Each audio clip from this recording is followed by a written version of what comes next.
C'est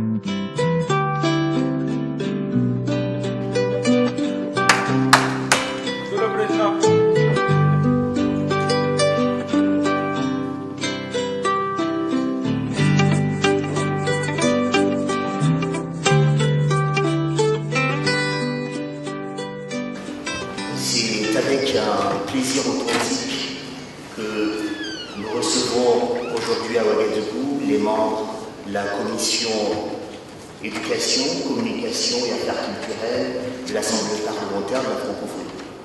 C'est un grand honneur que nous font aujourd'hui les élus burkinabés ici présents d'assister à l'ouverture de nos travaux. Cette marque de respect et d'intérêt témoigne, j'en suis certain, de la volonté de ce pays de s'inscrire durablement dans les principes qui guident l'action de notre Assemblée et plus largement du mouvement francophone. S'agissant du domaine au cœur du mandat de cette commission, le Burkina Faso, en plus de son hospitalité légendaire, est aussi reconnu pour la vigueur, la variété et l'authenticité de ses artistes et de son milieu culturel. Le FESPACO, un des plus grands festivals de cinéma du monde, n'en est qu'un brillant exemple. Je suis bien sûr que, comme à son habitude, notre section burkinabé aura parfaitement organisé votre rencontre et vous offrira les meilleures conditions de travail possibles. Je tiens à remercier cette section et à remercier tout particulièrement son président, notre président, M. Apollinaire Songalo Ouattara, tant pour l'invitation de cette commission que pour son implication forte dans le fonctionnement de notre Assemblée.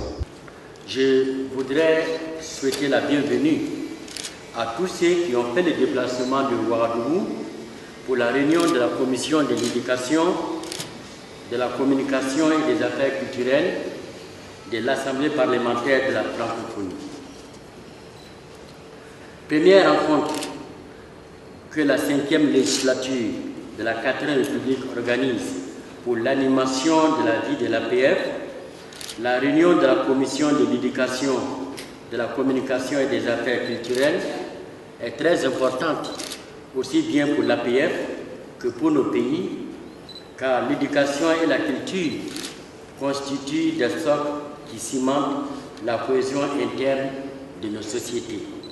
Des parlementaires issus d'une vingtaine de sections de l'APF, représentant les 4 régions de la francophonie parlementaire, ont participé à cette réunion de la CECAC. La commission a auditionné Magatte Faye, coordinateur de programme à l'UNESCO, sur le rapport mondial de suivi sur l'éducation pour tous 2012, et Libert Bararou Nyeretse, représentant permanent de l'OIF auprès de l'Union africaine, sur le suivi du Vademecum relatif à l'usage de la langue française dans les organisations internationales. Les membres de la commission ont longuement débattu sur ces 2 thèmes et ont une nouvelle fois rappelé que le Vademecum devait être respecté. Didier Berbera a également présenté le système dual dans la formation professionnelle suisse. Ce thème, capital pour l'éducation des nouvelles générations, fera l'objet de nouvelles contributions, notamment du Burkina Faso, du Gabon et du Tchad, lors de la prochaine réunion de la commission. Le sénateur français Joël Bourdin a présenté une proposition de thème sur la marchandisation de l'éducation. Henri-François Gautrin, député québécois, a ensuite présenté un rapport sur le thème « Rapprocher les élus des citoyens, l'utilisation des nouvelles technologies par les parlements », ainsi qu'un rapport sur le suivi de la mise en œuvre de la Convention sur la protection et la promotion de la diversité des expressions culturelles. Le député belge Yves Rinquin a enfin présenté des pistes d'action sur le suivi de la résolution de l'APF portant sur l'éducation au développement durable. Les membres de la commission ont également pu entendre une communication sur le rôle de l'édition locale dans l'affirmation de la langue française et des diversités francophones, présentée par Ousmane Djigende, auteur burkinabé. Bien, alors tout d'abord, je tiens à remercier la section burkinabé pour son accueil chaleureux. C'est toujours pour nous un grand plaisir que de nous rendre au Burkina Faso, qui est un pays en matière culturelle extrêmement intéressant, puisqu'il y a une industrie culturelle très riche et variée. Ce qu'on peut dire, c'est que la commission a eu des thèmes très intéressants à discuter. L'ordre du jour était chargé, il était dense, mais ce que je peux peut-être dire comme thèmes principaux, tout d'abord nous avons discuté du rapport mondial sur l'éducation pour tous, faire une sorte d'état de situation avant 2015 pour savoir comment les objectifs du millénaire sont remplis. C'est vrai que ça nous inquiète dans la mesure où, même si des avancées ont été faites, on n'arrivera pas vraisemblablement à atteindre ces objectifs, raison pour laquelle il faudra remettre d'autres objectifs pour plus tard, et c'est extrêmement important qu'on donne à tous les enfants de cette terre et de la francophonie des chances égales d'accès à l'éducation. Je crois que c'est vraiment important. On a aussi évoqué la question du système dual, la formation professionnelle, qui peut être une chance pour certains pays du Sud, c'est-à-dire le fait d'être engagé dans une entreprise ou chez un artisan, mais aussi de suivre un certain nombre de cours théoriques, ce qui est pour nous important.